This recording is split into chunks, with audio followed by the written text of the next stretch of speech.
Good morning, Jeremy. We're down here at Bavarian today working on this 3 Series with a 4-cylinder turbo engine. Could you tell me more?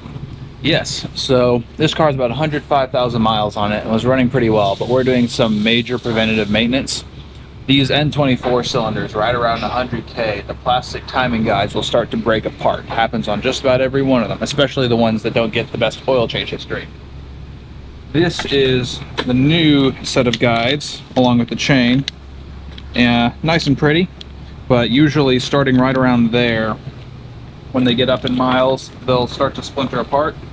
These are the old guides out of this engine, and you can see they were already starting to break apart. I've got a few little pieces of it that were down in the oil pan.